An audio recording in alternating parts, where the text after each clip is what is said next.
Back with Geno live till the top of the hour. Tomorrow, the women will take on 18th ranked Louisville at 10-1, coached by Jeff Walls.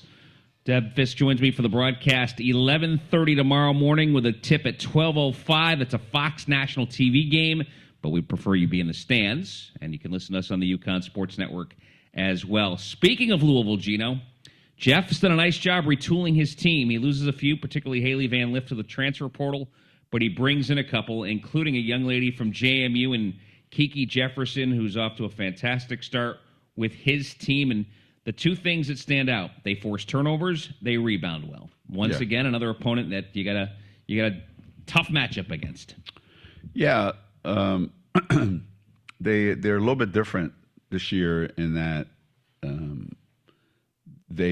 they're used to having a real dominant go-to offensive player. You know, whether that was Haley Van Lith last year or it was Dina Evans or Asia Durr, or, Angel. They're used to having really a dominant offensive player. And this year, it's more spread out. They've done a better job of putting it together, not having that one dominant player. So instead of having somebody getting 20, they've got 7 or 8 kids all getting between 8, 10, 12, a game, which makes them a little bit more difficult to defend. When there's one dominant player, because what the object is, what you've got to do. So that's one thing. The other is they try to steal it from you every chance they get. Okay, whether it's full court, 3/4 court, half court, it doesn't matter. Everything they do is they're trying to steal the ball from you. And they shoot 45% from the floor. Mm-hmm. Not a lot of threes, about 5 per game. Yeah, but when you look at their true shooting percentage, it's like 30. So it gets to 45 because of all their second shots that they put in. They get to the free throw line a lot. And they get to the free throw line a lot, which those two things go together. Yeah. The more offensive rebounds you get and you're in a position to go back up with it, the more fouls you accumulate. So that's the game plan. They've almost taken 100 more free throws than the opposition. Yeah, we used to do that. We used to do that. Right now, you're -3 in that department. Yeah, well, yeah. Yeah. There's a lot of minuses right now. But KK's been getting the line a lot, Aaliyah a lot, Paige a lot lately. Over the last 5, Paige has taken 26. Aaliyah's taken 5 in the last 20. Last 3, KK's been in the line 15 times. That's what you need. You need easy baskets. The South Carolina, the North Carolina third quarter, those baskets were generated by our defense. Mm-hmm. And you need to get to the free throw line because those are easy baskets. Okay.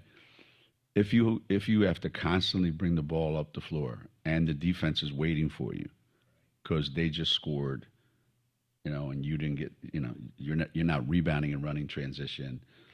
So they just scored. Now their defense is always set. That's a hard way to win. That's a hard way to win.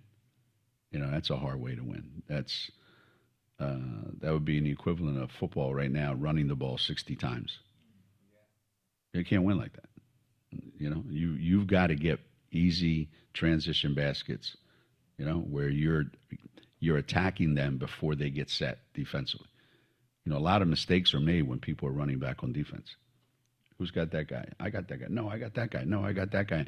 And you're getting open shots while all that's going on.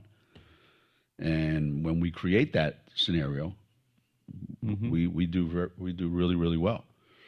Because that's where most of your wide open threes come from in transition.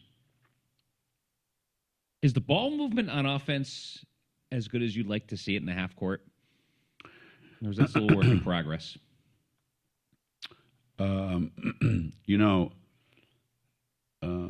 There's in slang, the basketball is like shoot the rock, right? Isn't that what they say? Shoot the rock, or I can really handle the rock, And I got a rock, but shoot the rock. Yeah, it's and there's also a thing that the ball, when it's moving a lot, it's light. The ball it's almost like one-touch passes in hockey, or soccer. The ball's moving from here to there to that guy, bang. The ball's light. Well, right now, it's a huge rock. That ball doesn't move as well as it's ever moved. This is probably the worst ball movement that we've had over the first 9 games of any team I've ever had. It just, we have too many players playing that have not played, so everything's too fast for them. And players are, when we put Paige back in the lineup, that screwed up our whole team. I mean, it sounds stupid, but it screwed up our whole team because now, last year with Dorka and Lou, we had 2 fifth-year seniors, right? And Nika had the ball all the time in her hands, all the time. So now everybody's had to get used to Paige being in the lineup because, obviously, for obvious reasons, Paige is going to have the ball in her hands a lot. So that doesn't just happen overnight where you just go, okay, that's an easy transition. It's not. It's not. So it's taken some time. That's why sometimes it looks great and sometimes it looks god-awful.